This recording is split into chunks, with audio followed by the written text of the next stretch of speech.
வணக்கம் நண்பர்களே. ரேஷன் கார்டில் பொருள் வாங்கவில்லை என்றால் என்ன நடக்கும்? முக்கிய தகவல்கள் பற்றி இந்த வீடியோவில் பார்க்கலாம். அதற்கு முன்னாடி நம்ம சேனலை இது வரைக்கும் சப்ஸ்கிரைப் பண்ணலன்னா சப்ஸ்கிரைப் பண்ணிக்கோங்க. அப்படியே பக்கத்தில் உள்ள பெல் ஐக்கானை மறக்காம பிரஸ் பண்ணிக்கோங்க.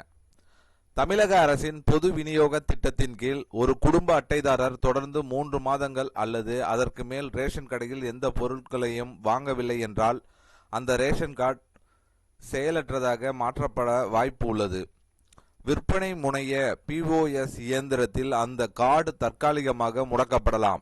இந்த நடவடிக்கை புழக்கத்தில் இல்லாத அல்லது போலி கார்டுகளை கண்டறிந்து அரசு வழங்கும் நலத்திட்டங்கள் சரியான பயனாளிகளுக்கு சென்றடைய வேண்டும் என்பதற்காக மேற்கொள்ளப்படுகிறது.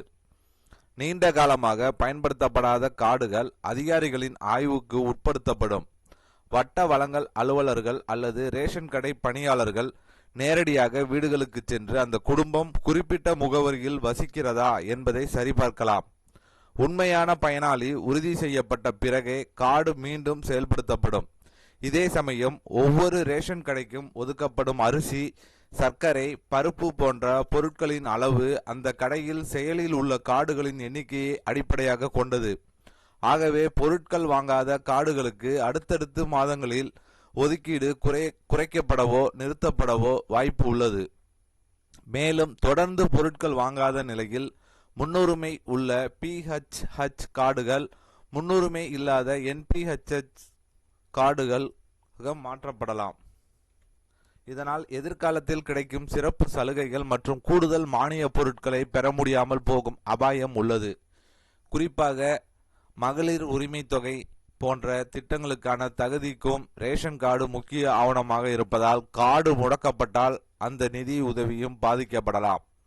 பலர் வேலைக்காக வேறு இடங்களுக்கு மாற்றம் அடைந்த போது ரேஷன் கார்டை புதுப்பிக்காமல் விட்டுவிடுகிறார்கள். இதனால் பழைய முகவரியில் பொருட்கள் வாங்காததால் கார்டு ரத்து செய்யப்பட வாய்ப்பு உள்ளது. இது புதிய முகவரியில் LPG இணைப்பு பெறுவது போன்ற செயல்முறைகளிலும் சிக்கலை ஏற்படுத்தும். குறிப்பாக அரிசி அட்டை நீண்ட காலம் பயன்படுத்தப்படவில்லை என்றால் அது முழுமையாக ரத்து செய்யப்பட வாய்ப்பு உள்ளது. ஒரு முறை ரத்து செய்யப்பட்டால் புதிய கார்டு பெறுவது சிரமமான மற்றும் நீண்ட நடைமுறையாகும். எனவே ரேஷன் கார்டை செயல்பாட்டில் வைத்திருக்க விரும்புபவர்கள் மாதந்தோறும் குறைந்தபட்சம் சர்க்கரை அல்லது மண்ணெண்ணெய் போன்ற பொருட்களையாவது வாங்குவது நல்லது. பொருட்கள் வாங்க முடியாத சூழலில் இருந்தால் ரேஷன் கடை பணியாளர்களுக்கு தகவல் தெரிவிப்பது அல்லது ஆன்லைனில் கார்டின் நிலையை சரிபார்ப்பது மிகவும் அவசியமாகும். ஸோ ரேஷன் கார்டு வச்சுருக்கவங்க கண்டிப்பாக மாதம் மாதம் பொருட்கள் வாங்கிருங்க.